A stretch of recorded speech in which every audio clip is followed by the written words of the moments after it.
Welcome to the facts behind. मैं हूं अतनु और आज हम लोग डिस्कस करेंगे बांग्लादेश के मोहम्मद यूनिस को लेके। बहुत दिन बाद हुआ है कि मोहम्मद यूनिस को लेके हम लोग डिस्कशन कर रहे हैं, क्योंकि पहले तो एक टाइम में हर टाइम में वो कुछ ना कुछ हरकत करता ही रहता था और बाद में हम लोग को उसके लिए एपिसोड बनाना पड़ता था। और अभी देखा जाए तो बहुत दिन से वो शांत बैठा है। एग्जैक्टली शांत वो बैठने वाला नहीं है, मगर उतना हाईलाइटेड नहीं हो रहा है एक टाइम में जो हुआ करता था। तो जो भी है, बात है अदानी का और मोहम्मद यूनिस का। जैसे हम लोग को पता है कि कभी भी कोई कंट्री में अगर कोई रिजिम चेंज होता है, at that point of time regime change होने के टाइम में अगर एक्सटर्नल कोई फोर्स वहां काम करता है, आगे जाके जो नया रिजिम आता है या फिर जो नया गवर्नमेंट फॉर्म होता है, वो हमेशा ऐसा डिसीजन लेता है जो कंट्री के लिए कुछ प्रॉफिट नहीं करता है, जबकि वो प्रॉफिट जो है वो पर्टिकुलर दूसरे कंट्री के लिए करता है जो इस रिजिम चेंज के लिए जिम्मेदार है।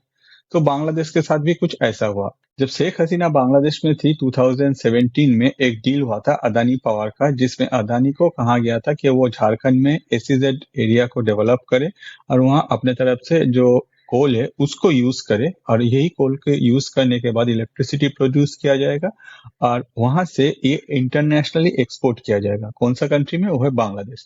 जिसकी वजह से अदानी ने अपने तरफ से पूरा सेटअप लगाया, पूरा जो फैक्ट्री है उसको सेटअप किया, उसके बाद वहां से ग्रिड सेटअप किया गया, फिर बांग्लादेश को इलेक्ट्रिसिटी सप्लाई किया गया। तो जब शेख हसीना थी तब ये जो बिल था कभी कभार पेंडिंग होता था, तो बांग्लादेश गवर्नमेंट को वो अपने तरफ से हो सकता है कि कुछ आगे पीछे होता था, बट वो पे कर देता था। मगर जब से मोहम्मद यूनिस आए हैं तब से उन्होंने कर दिया प्रॉब्लम। उनका कहना है कि ये जो बिल है ये वो हमेशा देखा जा रहा है कि इसमें पेंडिंग बहुत ज्यादा आ जाता है। तो 2025 के अगर हम लोग स्टार्टिंग में देखें, इसका अमाउंट लगभग 2 बिलियन के आसपास हुआ करता था। $2 बिलियन का मैं बात कर रहा हूँ। ऑन द अदर साइड अगर देखा जाए, अगर हम लोग पास्ट में जाए, लास्ट ईयर भी ऐसा जो पेंडिंग बिल को लेके बहुत हल्ला हुआ था, और उस टाइम में भी अदानी अपने तरफ से बोल दिया था कि भाई अगर आप नहीं दे पाओगे तो हम लोग को बाद में जाके इलेक्ट्रिसिटी जो है वो हम लोग को कट करना पड़ेगा और हम लोग बांग्लादेश में इलेक्ट्रिसिटी सप्लाई नहीं कर पाएंगे। आगे जो लीगल काम है वो तो दूसरा ही है, मगर बांग्लादेश का इलेक्ट्रिसिटी अगर बंद हो जाता है तो ये बांग्लादेश का एक ह्यूज अमाउंट ऑफ एरिया में इफेक्ट करेगा।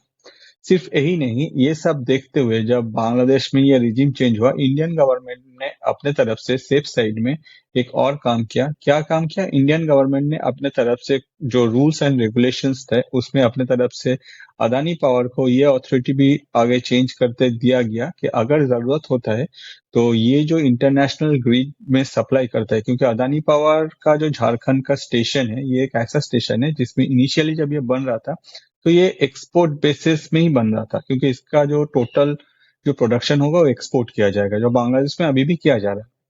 जब बांग्लादेश इस तरह से अपना बिल पेंडिंग कर रहा था, अपने तरफ से पेमेंट नहीं कर रहा था, इंडियन गवर्नमेंट अपना जो इंडस्ट्री है उसको बचाने के लिए सेफ साइड में अपने तरफ से स्टेप लिया और डिसाइड किया गया आगे अगर ऐसा कुछ प्रॉब्लम होता है तो जो भी पावर वहां से प्रोडक्शन होगा वो पावर जो है वो नेशनल ग्रिड में, इंटरनेशनल ग्रिड में नहीं, वो नेशनल ग्रिड में, मतलब इंडिया के अंदर ही वो कंज्यूम किया जाएगा। और उसके लिए जो जो भी अमेंडमेंट करना था या फिर जो सारे चेंजेस करना था, इंडियन गवर्नमेंट अपनी तरफ से करके रखा था। जिसके वजह से अदानी पावर जो है वो एक सेफ साइड में आ गया था और उनको ये नहीं लग रहा था कि भाई अगर कल बांग्लादेश हम लोग को पेमेंट नहीं करेगा तो हम लोग को कुछ प्रॉब्लम होगा। हम लोगों के पास ऑप्शन है, हम लोग यही जो बिजली है हम इंडिया में ही बेच पाएंगे, जो कि बहुत ही एक अच्छी बात है। इसके बाद क्या हुआ? इसके बाद बांग्लादेश गवर्नमेंट को जब पता चला कि भाई अगर हम लोग इसको पे नहीं करेंगे तो आगे बांग्लादेश का एक huge amount of power crisis होगा, जिसके वजह से बांग्लादेश को हैंडल नहीं कर पाएगा, तो मोहम्मद यूनिस उस टाइम में आके फिर से उनका जो, मतलब उनके जो टीम है उनके तरफ से कहा गया कि भैया हाँ ठीक है, ये तो हम लोग को थोड़ा सा भी प्रॉब्लम है फॉरेन एक्सचेंज का, थोड़ा सा समझ के चलिए, थोड़ा सा आगे हम लोग मैनेज करके देंगे।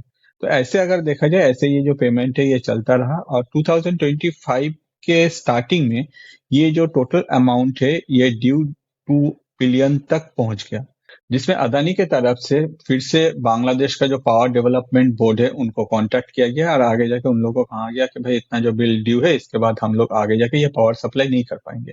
तो बांग्लादेश का वही कहना है, जब भी पावर पैसा मांगा जाता है तभी वो रोना शुरू कर देता है। मगर इस बार जो हुआ, इस बार एक नेक्स्ट लेवल पे हुआ। अभी अगर देखा जाए बांग्लादेश का इस टाइम में लगभग 15 दिन का जो बिल है वो ड्यू है और वो 850 मिलियन। कुछ दिन पहले अगर हम लोग देखें ये 900 मिलियन था, और 15 दिन का जो बिल आता है बांग्लादेश का इलेक्ट्रिसिटी का वो है $850 मिलियन। तो ये अभी पेंडिंग है, मगर बांग्लादेश की तरफ से यूनिस गवर्नमेंट अपने तरफ से अदानी के ऊपर थोड़ा सा प्रेशर क्रिएट करने के लिए कोशिश किया था। क्या क्या, जब मोहम्मद यूनिस आए, उनके आने के बाद उनको ऑब्वियसली इंडिया से पंगा लेना था, इंडिया में जितना भी हो सके इंडिया के अगेंस्ट में जाना था, क्योंकि उनका आका यही उनको इंस्ट्रक्शन दे के रखा था। तो मोहम्मद यूनिस सारे जो पावर डील्स थे सबको स्क्रूटनी में डाल दिया एज पर बांग्लादेश गवर्नमेंट। और वही स्क्रूटनी करने के बाद वो लोग अपने तरफ से देखा कि भाई ये जो पावर डील है अदानी के साथ ये काफी कॉस्टली है, उन लोग को काफी ज्यादा पैसा खर्चा करना पड़ रहा है। सिर्फ यही नहीं, ये स्क्रूटनी होने के बाद मोहम्मद यूनिस के तरफ से कहा जा रहा है कि ये जो डील है इसमें अगर कुछ भी ऐसे एलिगेशंस आते हैं आगे जाके वो लोग इसको कैंसिल कर देगा। तो अदानी जो है ये सब सुन रहा था। तो अदानी का कहना था कि भाई अगर आप ये कैंसिल करेंगे तो ऑब्वियसली देश में कुछ न कुछ टर्म्स एंड कंडीशन है, जब हुआ था तब बहुत कुछ तो लिखा था, तो उसमें हम लोग आगे जाके ध्यान देंगे। तो मोहम्मद यूनिस का जो प्रेजेंटली अदानी के ऊपर प्रेशर क्रिएट करने का जो प्रोसेस है उसमें मोहम्मद यूनिस का कहना है कि भाई ये जो स्क्रूटनी हुआ है इसमें हम लोग को मिल रहा है कि ये जो डील है ये काफी कॉस्टली पड़ रहा है बांग्लादेश को, पहला। दूसरा क्या है, ये ऑन द अदर साइड अगर देखा जाए ये जो डील है इस डील के वजह से जो बेनिफिट्स अदानी को मिला है वो बेनिफिट्स बांग्लादेश को अदानी ने पास नहीं किया।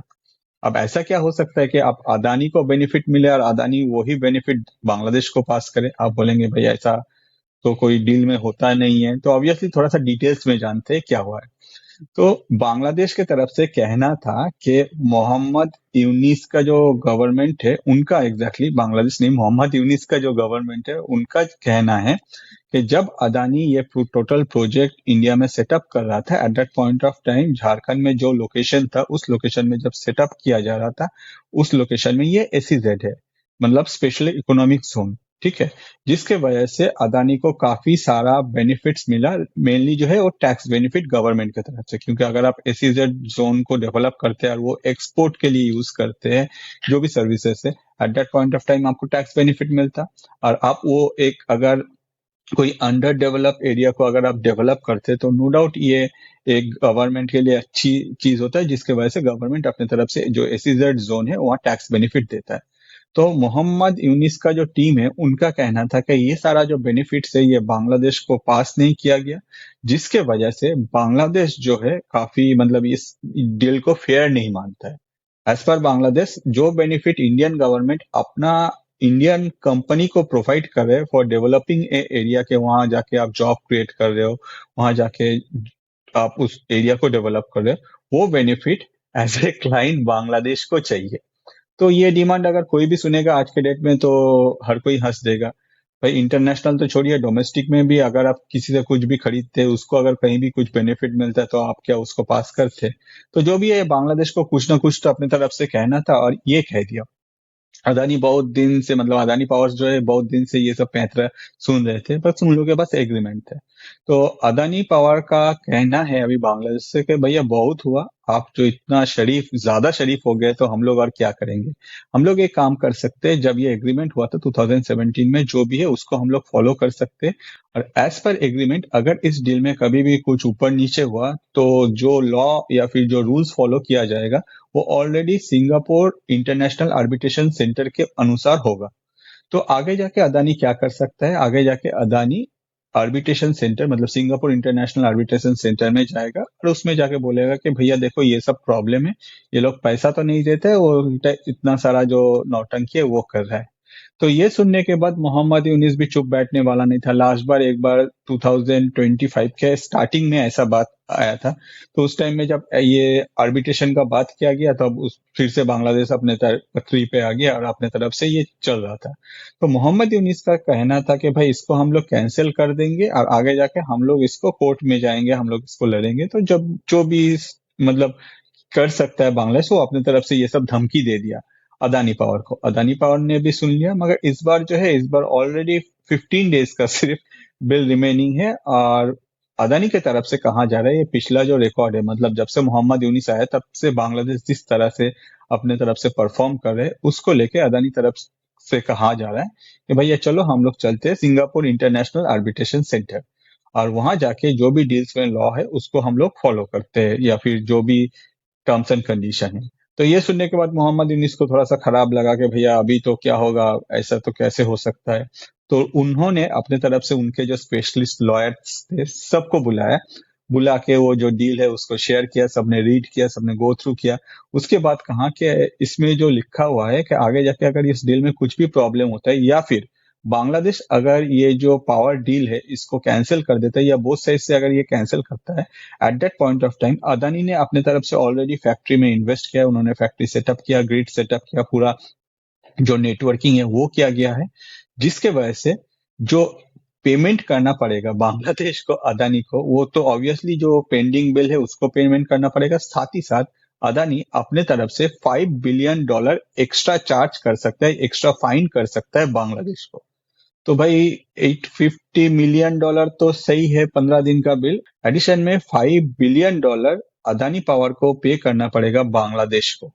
तो ये सुनने के बाद मोहम्मद यूनिस जो है वो थोड़ा सा उनको समझ में आ गया कि भाई अपने औकात में रहना ही अच्छा है, ज्यादा कूदने से प्रॉब्लम जो है हम लोग को ही आएगा। एक तो जो इलेक्ट्रिसिटी है वो बंद हो जाएगा, ऊपर से इतना पैसा भी देना पड़ेगा, और बांग्लादेश का इकोनॉमी का क्या कंडीशन बना है मोहम्मद यूनिस ये हम सबको पता है। तो जो भी हो, ये जो सिचुएशन है ये प्रेजेंटली है, बांग्लादेश इतना धमकी देने के बाद भी अपने तरफ से ये जो डील है इसको कैंसिल नहीं किया है। सिर्फ 15 दिन का जो बिल है वो अभी भी रिपेमेंट नहीं हुआ है, जो $850 मिलियन के आसपास है। इसके अलावा भी अगर देखा जाए, अदानी के तरफ से क्लियरली कहा गया कि अगर आप लोग टाइमली बिल पेमेंट नहीं करते हो तो हम लोग सिंगापुर इंटरनेशनल आर्बिट्रेशन सेंटर में एज पर जो एग्रीमेंट में लिखा है उसको ही हम लोग फॉलो करेंगे।